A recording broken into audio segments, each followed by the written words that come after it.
You have arrived to the Lakers Nightcap. I'm your host, Ox 1947, aka Joe Soro. Joe Soro, or aka Ox 1947. And tonight we witnessed a rerun of the last, I'd say 4 out of the last 6 games against the Denver Nuggets, which was the little engine that was going, that had the full steam ahead, and then all of a sudden got derailed. And believe me, I didn't write that, guys. I just came out, and it's I got a lot of steam out, so to speak, on Postgame, but it was a joyous event tonight with LeBron getting 40,000 points, and then of course we weren't able to finish it off and make it mean something at the end. It was a disastrous last few minutes, just like the last game was, and there's really nothing else left at this point to say other than to explain what happened, what our feelings are, especially for those who weren't on post game. For those of you who just checked in here for the first time, it's just frustrating at this point, man. It's what's frustrating. The most frustrating part is we all know there isn't a solution. The solution is not there because it's too late. You can't get another player in here. You can't get another coach. It's something you're going to have to ride into its inevitable end. That's probably the sad part about this. And I was talking about this towards the end on post game, and it's unfortunate that it didn't have to be this way. It didn't have to be this way. They didn't have to go this way. And I'm just sad. I'm just sad about it. It's sad. That's the kind of the word on a Saturday night. I'm going to stick with vodka again, guys. I did drink a lot last night, so I want to try to keep it easy. Clear alcohol, straight, with no juice or whatever. I had a lot of Jameson mixed stuff yesterday. What's up, Young? Thanks for coming, brother. Salute to everyone. This is straight vodka with ice.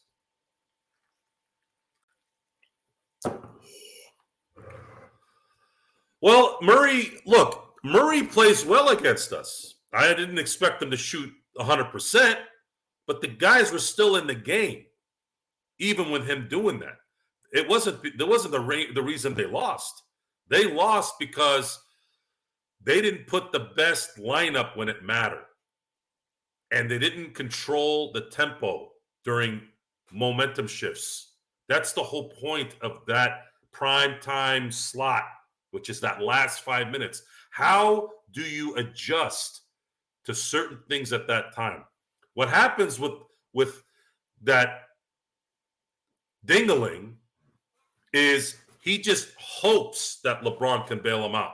He just hopes that AD can bail him out. He hopes, and he said this in the postgame, that Jokic will miss. That's his solution. That's his dead brain solution. How are you going to win these games when you're handicapped from your leader? That's like someone going in the battle and going, gee, I hope they miss when they're trying to shoot you. I'm going to send you guys out here, and we're going to hope that they miss, not strategically try to get around, not strategically try to guard or shield or use a certain tank, weapon, whatever. No, his solution is let's hope LeBron bails us out. And by the way, the game against Washington, if LeBron doesn't have that block and then return 3, they would have lost that game. They would have lost that game. You can't depend on those things all the time, especially with a good team like this. You have to have strategy. You have to put yourself in the right position. If they make a shot at that point, so be it. But there isn't anything like that. It's hopes and wishes. Hopes and wishes. We hope, we wish, maybe, should have. All language of losers. That's how losers talk. Losers who have no solutions, no strategy, no idea what the hell they're doing. And this is what you have. So, I'm seeing a lot of 40,000 point discussion here. So since you guys are bringing it up, I'm going to start talking about it a little bit, kind of bring down the negativity a little bit. So Darren, you 40,000 points. Kareem would have at least had 44,000 if he had started straight out of high school. I don't know about that, Darren. That's another if that I don't think matters. The records are all meant to be broken. No one was expecting someone like LeBron to play 21 years, especially with the way he plays. He's an aggressive player. He's a guy who made his bones getting to the basket, and usually that means taking some punishment. The good thing about that is he is physically imposing, physically built to handle that abuse, and apparently he takes care of himself very well so that he can withstand it. Plus, I think there's some genetic things going there where he can heal or he doesn't get hurt as much.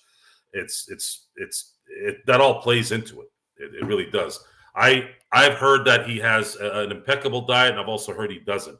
I don't know which one it is, but whatever he's doing, you would keep doing it. Plus, some people think he's actually on PEDs, and that's been around for a while. But a lot of people say that just because they just want to throw that in there. And I'm not going to say I don't know. I don't know if he is. Why is he not getting popped for whatever he's doing? Why would it take 21 years? Is he the only one that the NBA isn't trying to pop? Are they worried about the league going down if they do pop him?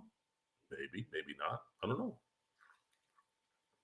So it was a great feat. I think it's looking like LeBron is going to play probably another 2 or 3 years.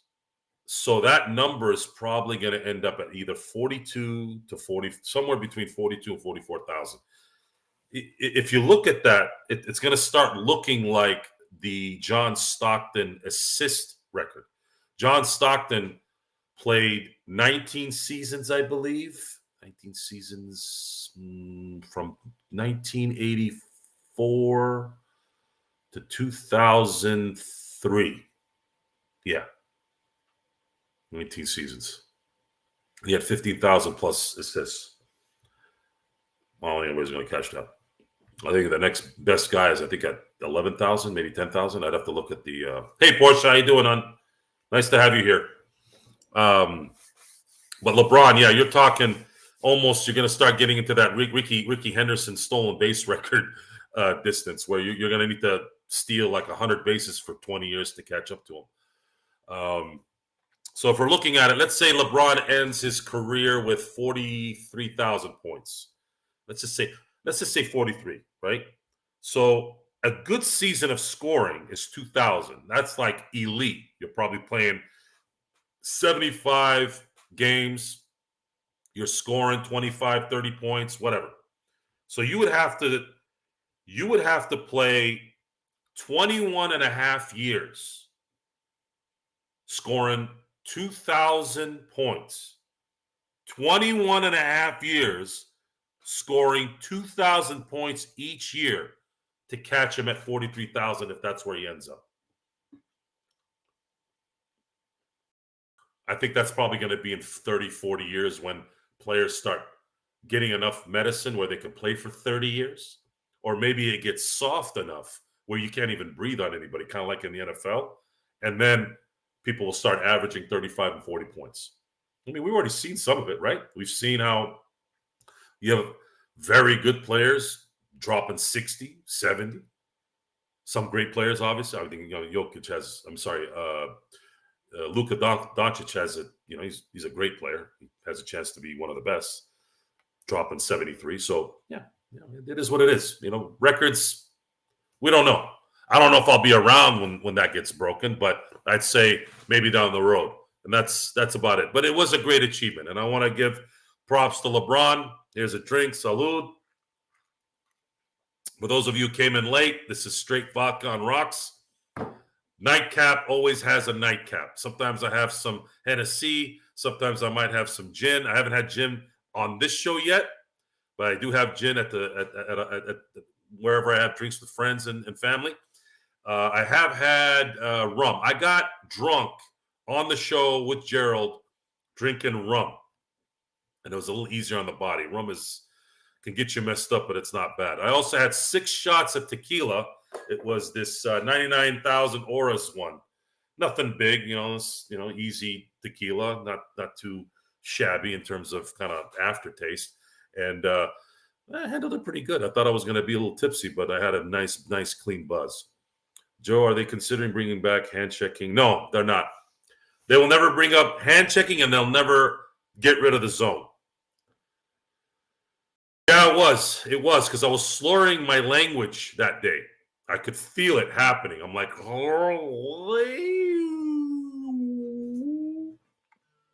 right?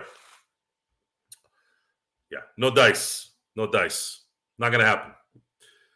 Not going to happen with this. I'm not feeling getting crap face. I don't know where Intel is. Intel's the culprit and all that. Oof, man. Anyways, so the Lakers lose tonight, 124 to 114. They had an 8-point lead going into the half. I mean, it was textbook Laker Nugget game of the last year and a half, and ended up exactly how it ended the last few times. So that's something that you can attribute to the fact that Denver knows how to Floyd Mayweather the Lakers. You can say that. They know the tendencies. They know the fact that the bubbling, whatever the hell he is on the sidelines, going to eventually make a mistake and open up the gates for him. It's too much of a coincidence to say that they don't know that this is going to happen, because they just seem to strike right at the right moment when you're seeing that mistake happening. Are the Lakers an offensive team or a defensive team? They're an offensive team. Oh, easy. D'Lo, Austin, Rui. The only bona fide defender on this team is AD. And that's it. LeBron can play defense in spurts, little by little. Very, very, very small spurts. Not a lot of spurts. The more he plays, the smaller that spurt goes. D'Lo, below average defender. AR has gotten a little better, but still a below average defender. Rui, average defender at best. And Denver has shot makers. If you want to get technical, you look at their roster. They have shot makers, guys that can make shots from anywhere on the court. Heck, even Aaron Gordon hitting that 3 late was a bad omen, because Aaron Gordon can't shoot, but he did shoot 50% from the field tonight. And of course, you have Michael Porter Jr. dropping 10 out of 10, 5 out of 5 from 3-point. And, oh, by the way, he had 10 rebounds to boot, and he played 37 minutes. Jokic is Jokic. Jokic is going to get his numbers regardless. But he wasn't shooting well from 3, which actually helped. And then Jamal Murray wasn't playing as well as Jamal can play, because he was coming off an injury, but played well enough when it mattered, dropped 11 dimes too. So the Nuggets looked like what the Lakers looked like for years. It's just the roles are reversed now. The roles have reversed. So why is the offense so trash? We rank 15th. No. Do you consider 15th trash? You have to factor in the entire season. I want you to do this for me, Young Africa. I want you to get the numbers since the beginning of the year, since January 1. And I say that because D'Lo didn't start playing like the way D'Lo was until this last month, 2 months. Also, Austin started out really, really bad and started getting better in December. So you want to go by January, beginning of the year, and see how good their offense has been.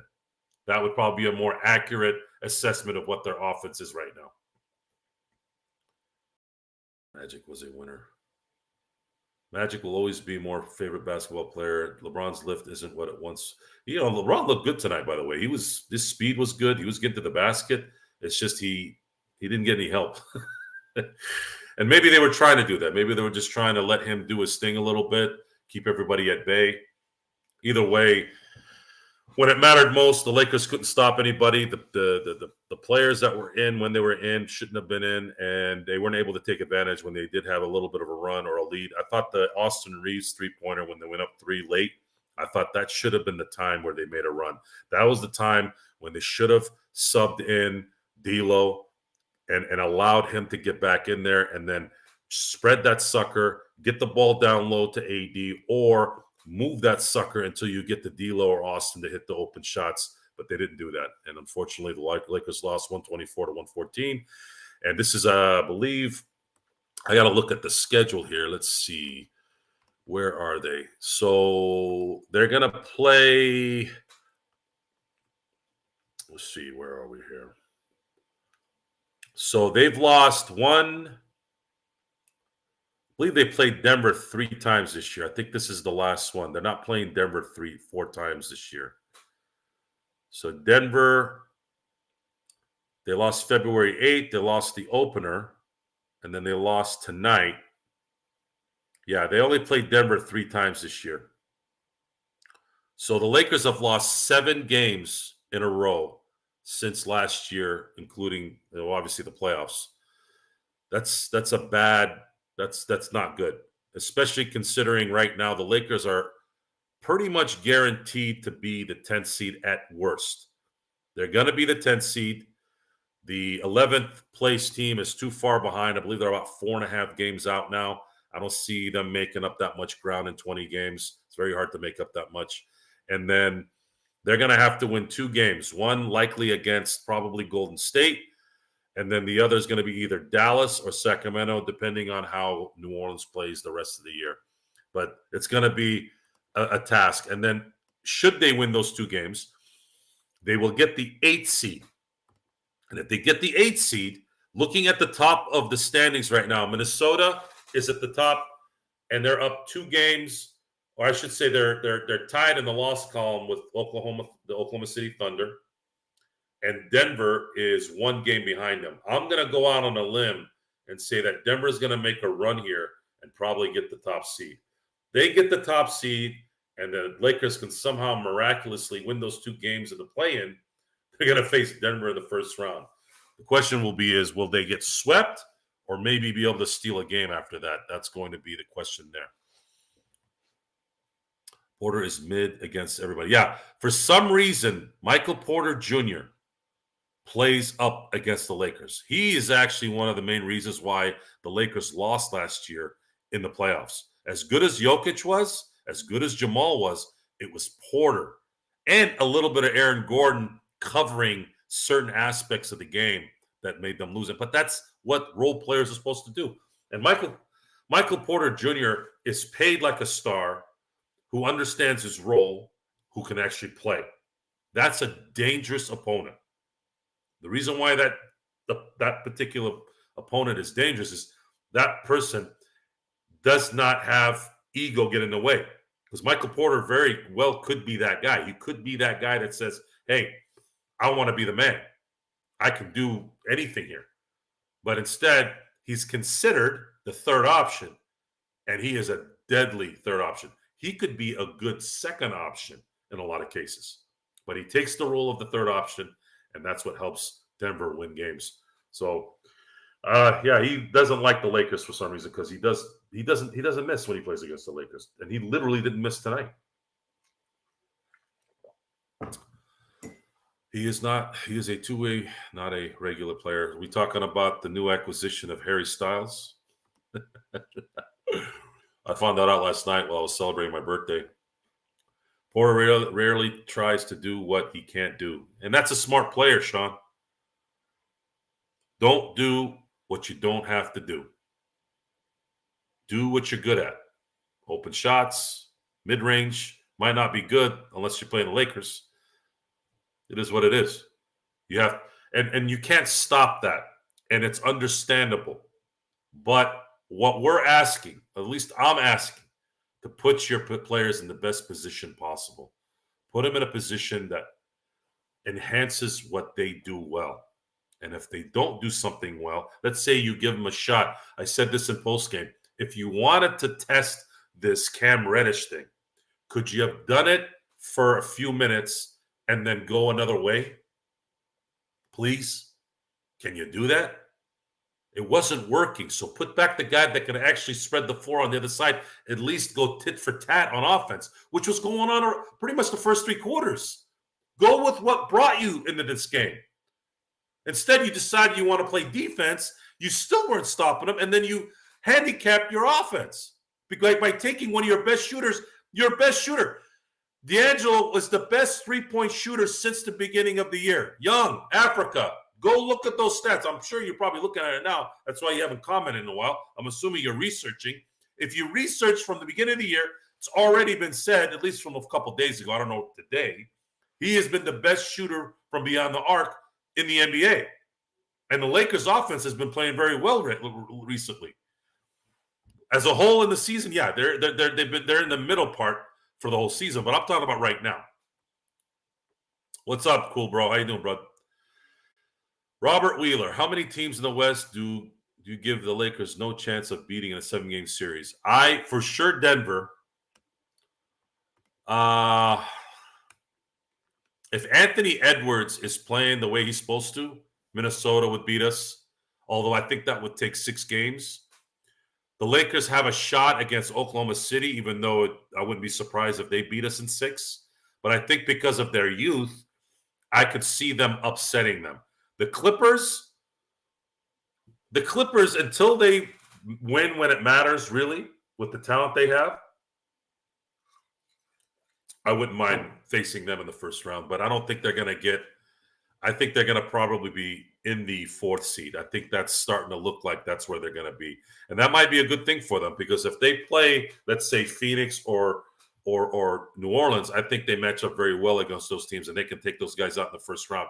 And then I believe Minnesota would beat whoever is the 8th seed, whether it's the Lakers, whether it's Dallas, whomever. Then the Clippers, I think, can take Minnesota and then meet Denver in the Western Conference Finals, which Denver would probably smoke them pretty good, as long as no one gets injured. You know, Jamal Murray is always a hazard in the wrong way. If he gets injured at the wrong time, that's when my worry about the Celtics starts to increase. Right now, there's a lot of things that I'm worried about. I'm going to repeat it for those who weren't on postgame here. Right now, the Lakers obviously not being able to go on an extended run here is a little bit of a worry. Worse than that is if they do end up not getting out of the play-in, that means they're going to have a lottery pick, which means the New Orleans Pelicans have the option to pick this draft pick out of their grasp, which would suck. Even though the draft class this year is not tallied well, it's still a lottery pick, and I'd rather have a lottery pick to try to see if we can get a player, God forbid, if they can actually get somebody that can contribute right away. But I'd rather have the chance of getting it than not. And then on top of that, if the Celtics end up making a run in the East because everyone in the East is pretty much dropped off, the Sixers are dropped off, the Milwaukee Bucks have dropped off, they end up in the finals, and if something happens to Jamal Murray and Denver can't play with a full tilt, do they get 18? If they get 18, everything goes to even further depths. No matter what happens during the summer, it's going to be a disaster because now the Lakers have to go back and trying to get 2 more titles to pass this team. And that would be massively, massively depressing. Let me see. Let me get back to some of your questions here. Month of February, we were 3rd in offense. That's a good month. We had an extra month, too, 29 days. I mean, I watch all the games, Africa, so I know what I was watching. I just didn't look at the stats specifically per month, but I knew they were good. Wait, hold on. Intel's back? Where are you, Intel? I didn't see your stuff. The stuff's scrolling so fast. Where are you? Imagine if Porter Jr. didn't have a bad back. Does he have a bad back? I didn't notice it. Does he still have a bad back? Glad to see you until you were concerned that you stole Joe's shots. Nobody steals from me, man. Oh, nice and smooth. So, where do we go from here? What do we talk about? Do we talk about the next game? Do we continue to be masochists and talk about this game? I don't know. If you want to send them an invite, go ahead and send them one, Gerald. Reddish was bought, effective on D. Well, should have gone with D'Lo. Yes, Chris, that's been the discussion tonight. I understand experimenting, but I would have liked Darvin Ham to have experimented on this particular lineup, not in this game, in another game. And if he was trying to see if it could work tonight, I would have liked to have at least known that it wasn't working after a couple minutes and went back to the starting lineup. But apparently, yeah, didn't work. Lakers are so bad I have to watch football. Well, football only has the combine right now, and I'm not really a big combine guy. I really don't care about 40 times and vertical jumps. All that stuff doesn't mean squat to me. Vanderbilt and Vincent have yet to come back to the court. So there was a positiveness in the telecast tonight. Mike Breen said that Vanderbilt is slated to come back before the end of the season. I had the assumption that it was all smoke and mirror, that they're actually not going to – he's not going to be able to play this year. I don't know why he said that. I don't know if he has information. These guys interview the players and the coaches, so I'm assuming they're not going to lie to those guys for no reason. They have no reason to lie to them. So if Vando can come back and get his basketball stamina in, hopefully 2 weeks before the season is over, there could be some light at the end of the tunnel there. But I don't know. I don't know if that's going to happen. I don't know if that's going to work. Gabe Vincent, I'm sure, is not coming back. I think that one for sure is a done deal.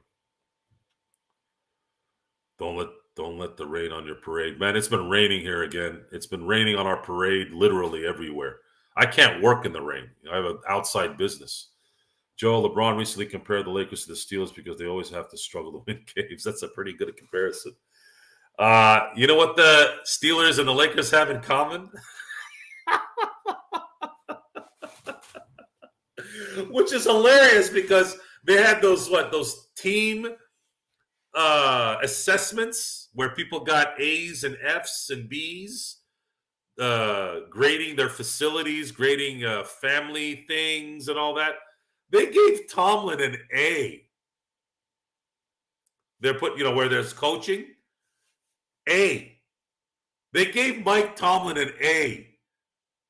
The Steelers have won 3 playoff games in 13 years.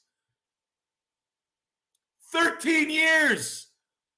There's been a player who was drafted 13 years ago, had a Hall of Fame career, had an extended career, whatever, retired in that time, and the Steelers have only had 3 playoff wins. And in that time, they had the best receiver for 5 years. Number 1 receiver in the league, bar none, for 5 years. They had a top 5 quarterback for those 5 years. And then 3 of those years, they had the best running back / receiver at that time in an offensive-heavy league. They won 3 playoff games. And this guy got an A. I mean, is there no doubt that Jeannie and Rob voted in that thing randomly? Seriously, have we degraded quality so badly in culture, in sports, to the point where we can have this delusion that something is great when it's not? Just mind-boggling to me. I don't get it. This is a results business. How does that even justify? How do I take you seriously when you do that? No. Brandon Staley is better coach than Darvin Ham. But that's a pretty good comparison. Suns could fall into way down into the play, and because they have the toughest remaining schedule in the league. Looking at the standings, Robert,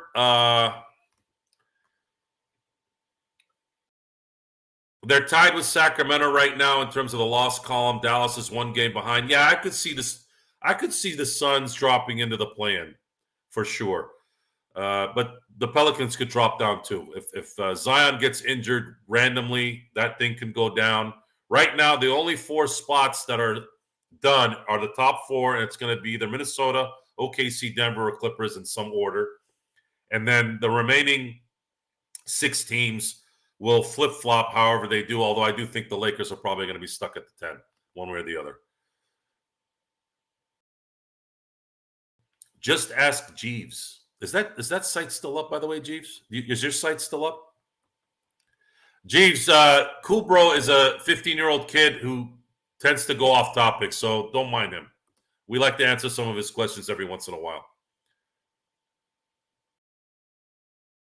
Staley doesn't know how to adjust. Same with Ham.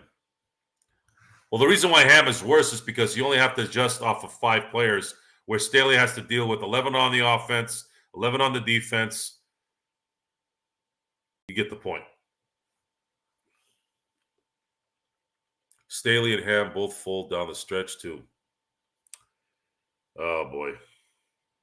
I don't know. I'm at the point now where I just should put a record and just play it over and over again. Maybe I play it backwards. Maybe I can play it backwards and make it sound all devilish.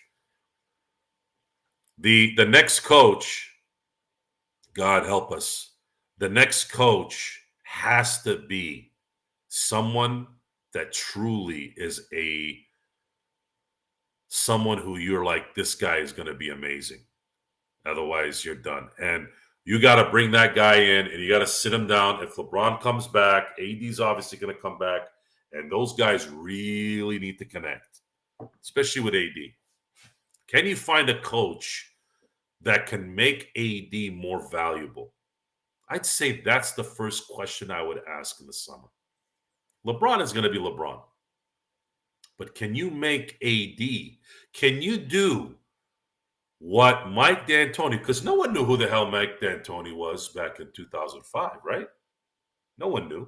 But what they did in Phoenix was they said, if we put Mike and his offense with this guy, this thing's going to change. No, Budenholzer he's the Sith to the Darvin Ham apprentice. Budenholzer is just as stubborn as that big head of Darvin Ham. He lost two series in the playoffs when he shouldn't have the last 3 years because of his stubbornness. I wouldn't bring in Budenholzer, unfortunately. I don't trust him either. He's too stubborn. Can't bring stubborn players. You cannot bring a stubborn coach in here unless you're right. Stubbornness is only good when you're right. And if you're wrong, you're a detriment to the team. I'd say the Lakers need to bring in a coach that would know how to use and make AD valuable like he's never been used valuable like that before. That would be what I look for. And it's likely going to be a new name. Who can bring in that guy? You do that, you're going one step ahead. And then from there, try to assemble this summer a team that can help, maybe with defense a little bit more, maybe better shooting. I hope they don't go all in on a third star and have no depth. They need to somehow garner talent in certain areas where they don't have to assess too much salary to them. Those are the things that are going to matter now. Ham is a Budenholzer disciple. Don't need more of that. Hell no. Nate McMillan is my guest. Nate McMillan might be too old school for this team, guys.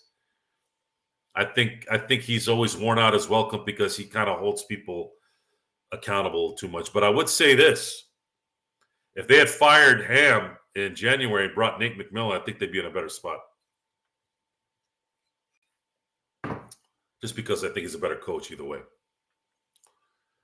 So, but I don't know. I don't know if I really want to get into that right now. Otherwise, I'd be here for the next 2 hours. Lakers right now need to focus on this next game. So the next game right now, here in the next, Monday, they're going to play Oklahoma City.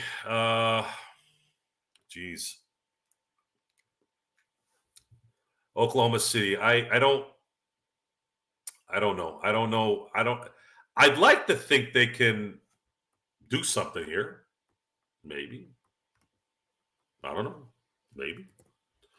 I'll have to wait and see how that plays out. But they would make things a little easier if they could win. Would it take away the Denver loss? No. But you beat Oklahoma City, you're beating a second seed in the West. Then you can use that momentum 2 days later against Sacramento. And then you're playing Milwaukee 2 days later, which I was thinking if they could go on a little run here, maybe beat Denver, beat Oklahoma City, beat Sacramento. If you lose to Milwaukee, at least it's an East team.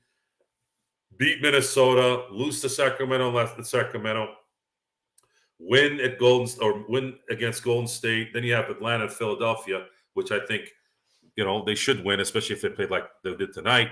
So there was that hope that they could win the games they're kind of supposed to win or need to win.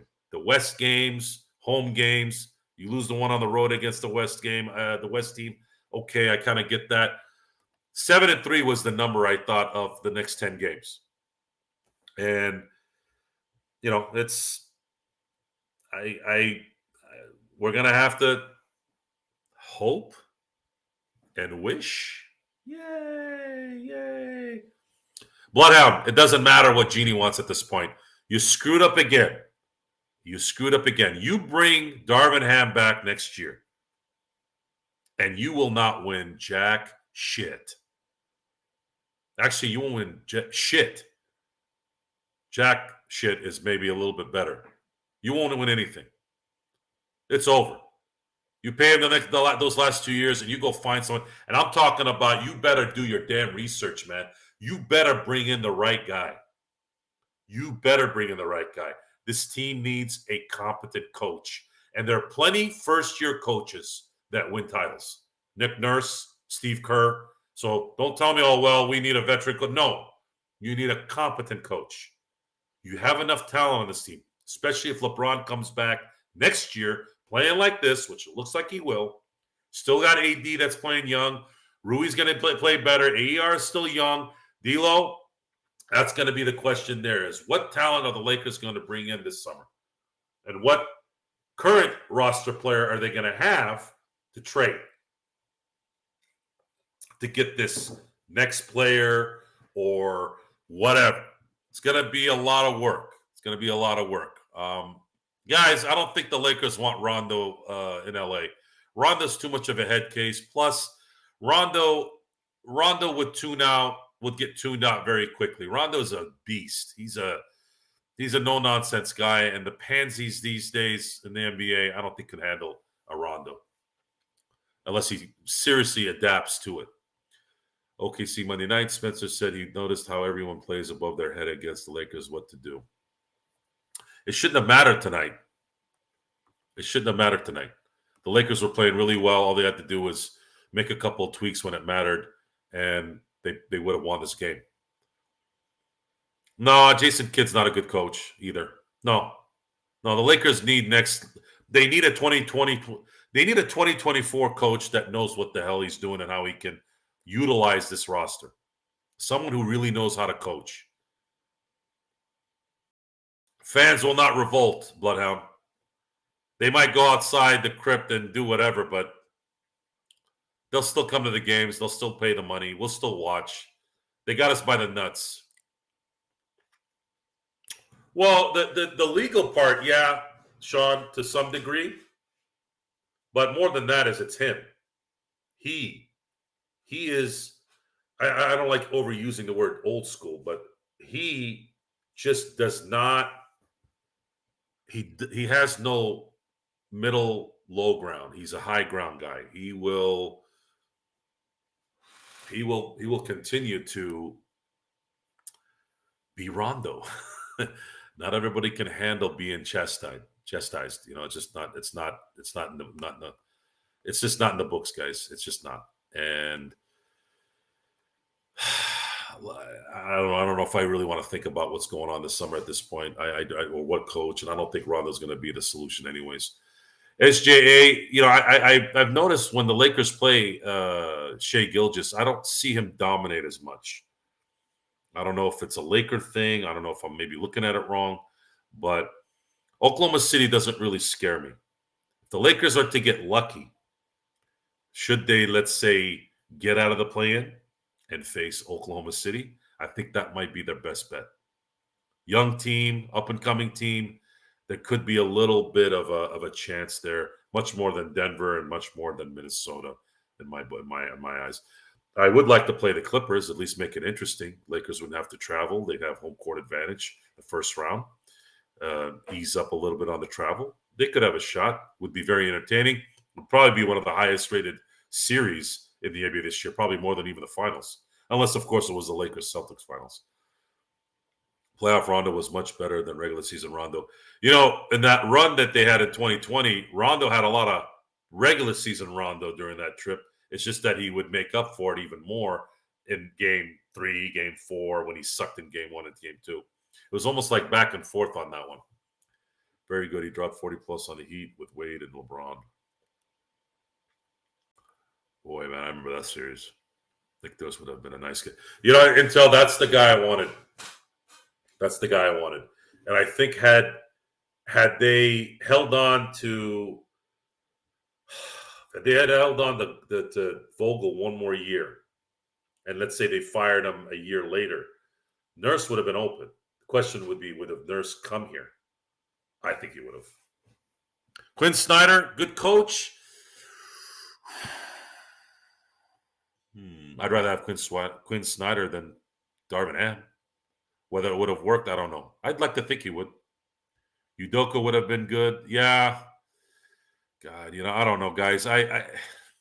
It's depressing me when I think about this. They had so many chances to get the right guy. They didn't. And the whole Vogel thing, I've said this before, he was the third spot. He was the third choice. They got the best coach at that time when they could get a coach, and they still, again, screwed it up. They didn't have to. They didn't have to fire Vogel. He's a champion. He helped you win a championship. Why would you fire him after 1 year because of freaking Russell Westbrook when you were already going to get rid of him? You were worried about him for 3 months? Just let him handle it. Just let him deal with it until you freaking get rid of the other guy. Terrible, terrible decision again there. Nurse's capability, coaching a bad. Doc, Bucks have second best D since he took over. Victor Cruz. Victor Cruz. Is that the Victor Cruz I think it is? Victor, is that you? One of my ex-employees was named Victor Cruz. Victor, is that you? Our candidates were Ham, Terry Stotts, Kenny Atkinson. Can't believe we chose the wrong one. Well, Stotts and Atkinson aren't that much better, folks. I mean, I guess they might be better than Darvin Ham, but I don't know. We'll never know at that point. That's a good one, Jeeves. That's a good one. You can't sell oranges when your hands are in your pockets. What are you going to do? Juggle it with your knees? No, not yeah. No, I had an ex-employee. His name was Victor Cruz. He was a Mexican kid. So I didn't know if it was him. Although it could be Victor Cruz, the football player. Is that you, Victor? Ex-Giant, number 3? I'm gonna have another drink. Come on, Sam. Really? Vlade Divac? Vlade Divac, the guy who picked Bagley over Trae Young and Luka Doncic? Could you imagine Luka on the Kings right now? With De'Aaron Fox?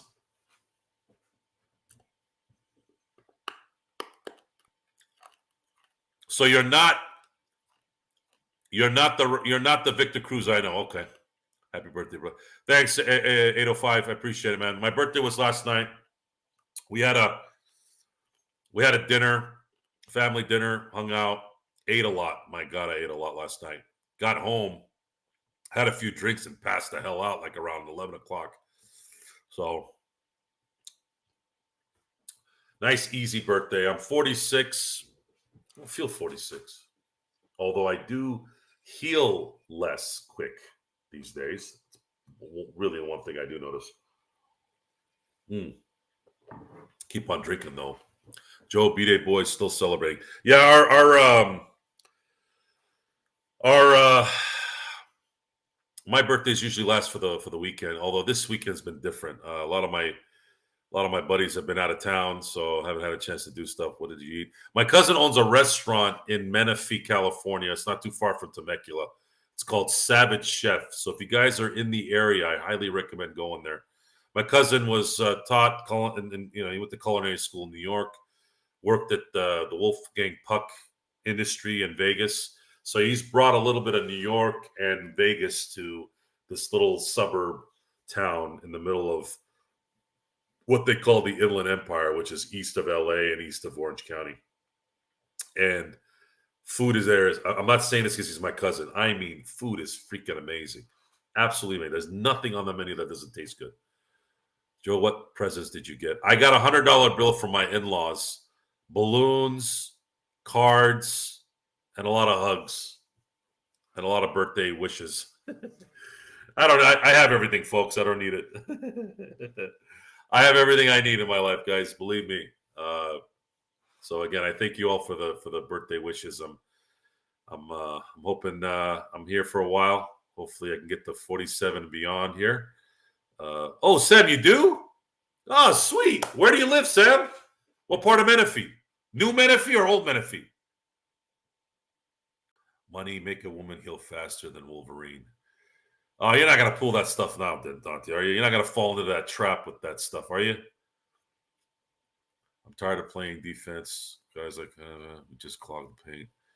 It's not worth it. We are better when...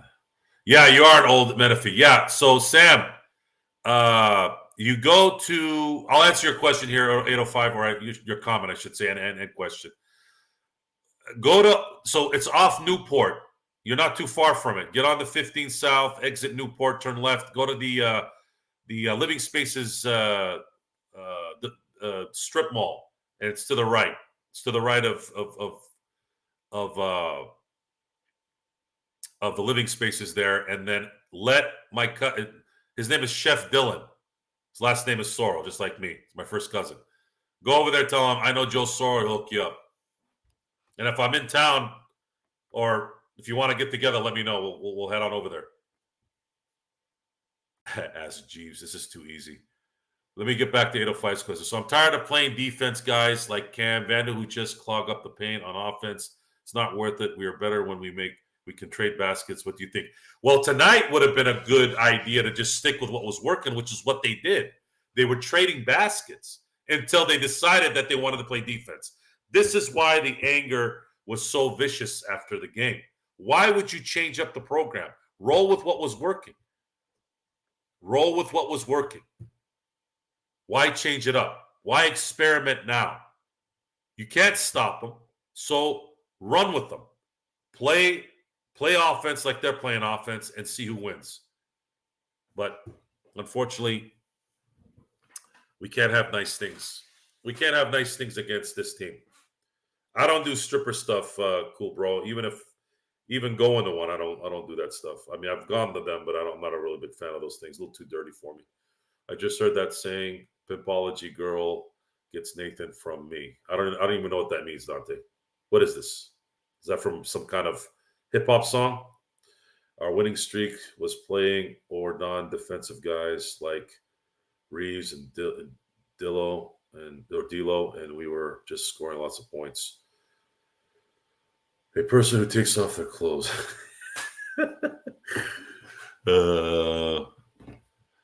I don't know, man. Did we really have a winning streak? What was the highest winning streak we had? 4 games? I don't really consider that a winning streak. I'm starting to feel like defense is overrated. In today's NBA, defense isn't really allowed to play too well. Although the refs let them play tonight. The refs let them play tonight. The Lakers only had, I believe, 11 shots at the line. Yeah, they had 11 shots at the line, and Denver only had 7. So a total of 18 free throw attempts in tonight's game. With all due respect to the free throw game, I prefer what I saw tonight. I want to see more reffing like they ref tonight. They let them play. There were some obvious calls that should have been a foul, but they were doing it on both sides. If that's the case, I'm all good for it. I'm all good rolling with some physical action, not stopping the momentum, not stopping good play. This is basketball. I don't want to watch a bunch of free throws. I really don't. As much as they might be important certain times, I don't. I'd rather them let them both play. 18 free throw attempts for both teams. That's a nice, good game. They're letting them play. I'm all with it. Why do they take off their clothes? Oh boy, guys, what are you doing to this kid, man? They take off their clothes because they make money doing it, cool bro. But we'll leave it at that. The Lakers have 4 home games in a row against OKC, Kings, Bucks, and Timberwolves. If the Lakers go 3-1, will it change your outlook on it? No, it won't, Robert. I'm sorry. The thing is, it's not going to help. They have to go on like a 7-8 game winning streak to make some kind of dent in where they're at. Even if they go 3-1, the teams ahead of them could go 3-1, and it doesn't matter. Well, look who decided the show. Look who decided to show. Indeed, yes, I'm here. Yes. Darren was asking for me. So. Trying to get Sean up in here, but I guess his internet sucks nuts. That's what he wrote here. Okay. Oh yeah, Sean was supposed to come on tonight. Unfortunately, his internet sucks nuts, much like Darvin Ham sucked nuts tonight. Is that being too harsh? No. Yeah, Sam. Exactly. By the way, Sam's from Menifee, not too far from me, so I might be meeting up with him soon. Yes, Lakers would have to go 16-4 to probably get a 7th seed. Yeah, actually, it's getting to the point. I this is crazy, and I actually am very, very appreciative of everyone out there when you start talking about those possible "we meet you in public" type deals. Because someone mentioned that they saw me last week in Summerlin, and I was humbled by that. Was it Sam? I think it might have been Sam, but it was someone that actually just said they saw me in Summerlin last week, and I was just so humbled. So, Joe, anytime somebody comes up to you, knows you from what you're doing out there, appreciates what you do, I mean, it's a huge compliment. Absolutely. I'm hoping that comes. I'm hoping that day comes. Oh, it's coming. It's coming.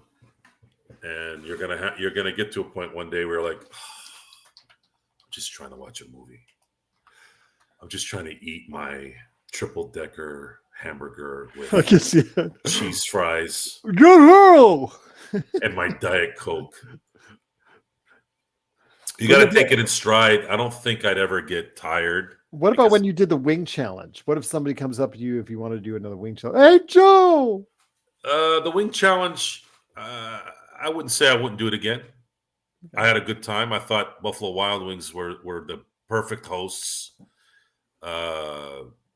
The atmosphere there was right at the beginning of that kind of morning, that perfect morning. It felt like the perfect 10 o'clock time when football season would be going on. It's that nice, crisp, nice day, blue skies and all that. So I wouldn't mind doing the challenge again if there was a crowd. Absolutely. But I've done it once. So I don't know if there's the novelty is worn off at this point. Cool with Books. Welcome, Cool with Books. I don't think I've seen you here before. Please like and subscribe. We'd like to hear from you more and more. Wait, why did I get put on timeout? Did I say something wrong? I don't remember putting you on timeout. I didn't put anybody on timeout. Okay. Did you put him on timeout? But you weren't here. But keep an eye on Cool with Books. Cool with Brooks. Are you a bum? What did he say in the last show? I don't know. I've not seen him. I don't remember him, but anybody who's saying, "Oh, it's you, cool, bro." Oh, cool with Brooks. Time out, quick! Time him out, Joe. Time him out. Ban him! Ban him! Why you have two names now? This is dumb. Yeah, I kind of figured. Okay, good. All right. Anyways, thanks for wasting our time, cool bro. I appreciate it. What else? I reiterated some things here since before you got here, and at this point, predictions and all that we've already said I'm not gonna really get into that, but the odds are looking more and more like a 10th place. No, it's 100% they're going to be in 10th place. I just don't see them. They're probably going to go 6-5 the next 11 games. That would be an easier assessment of what's going on. But they did say on the telecast that Mike Breen said it. Looks like Vanderbilt might come back for the end of the year. Yeah, Does that matter? He hasn't, but he and Vincent, they're still not yet back on the court. So it will be more likely at the tail end than in the next week when we really start to need him, Joe. Will he have enough time to get his NBA wind back? Remember, we saw it last time when he came back from injury. He played absolutely terrible. For 2 weeks, he was absolutely awful. Finally, he started to click in the last 2 weeks until he got injured. So, yeah, be prepared for that, everyone. But anyways, I don't know, man. I'm burnt out. I'm burnt out with. Yeah, but these people, this great audience that we have as it's growing, I mean, they look to us, man. I know, but I'm burnt out from the same old story of what's going on, and you're sitting there and you're trying to understand why. Is the pressure too much? Is the knowledge not there? Is it just the other team playing better at that moment? What is it? Based off even what he said tonight, you hope he misses the shot. So I used an analogy or a comparison. That's actually not accurate. I learned this from my kids, by the way. So if you think that public schools don't teach their kids well, the public schools my kids have been going to teach these kids very well, by the way. So props to the Marietta and Temecula school districts. They said what Darvin Ham said, and I already said this to the crew before you got here. That's like saying we're going to send our troops in here and hope that they miss shooting them. We hope the enemy misses them when they shoot. Am I wrong on that? Am I going too far on that comparison? No. That's basically what he's saying. And to me, every time this son of a gun talks, he buries himself more and more at how absolutely clueless he is. He has no idea what he's doing. At least Mike Tomlin can woo people with his talks, even though he can't woo me. But they have a lot in common. And I also got into it with the grades that the NFL teams got for facilities and all that. Yeah. Mike Tomlin got a grade of A. How the hell does that happen when you've only won 3 playoff games in 13 years? So who's hiring these people? Who's voting this stuff? You know, I know a lot of people crap on Jerry Jones, and usually it's deserved. But if he had a coach that only won 3 games in 13 years, Joe, he would have already been fired a long time ago. At least you could say that the sound reasoning should have been to let Mike Tomlin go some time ago. And the part that's really sucks is this was an opportunity where you could have gotten rid of him and you could have gotten something for him. The Washington Commanders were looking for a coach. They settled for Dan Quinn, right? Mm-hmm. That was their end result, to go get Dan Quinn. You could have called them up and said, what do you want from Mike Tomlin? Gotten some draft capital, even if it was for a couple of second-round picks, and went and got Ben Johnson. Ben Johnson would have came right to you. Ben Johnson resurrected Jared Goff's career. That's the guy you need. Maybe he could have helped Kenny Pickett. Probably not, but maybe. No one thought Jared Goff would be resurrected, right? Maybe there was a possibility. At least you would have had a shot. They had the opening, and they're going to extend them now.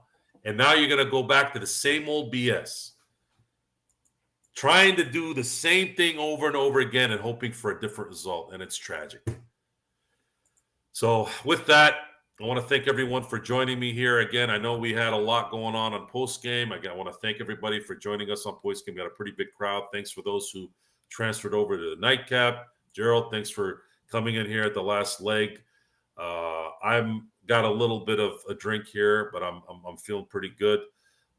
If you have any comments, any questions, folks, if those who have just come here for the first time, please like and subscribe. More and more shows as we go on here. And if you have any comments again or questions, please email us with LakersFastBreak@yahoo.com, or you can reach me at Joe Soro LFB on Twitter.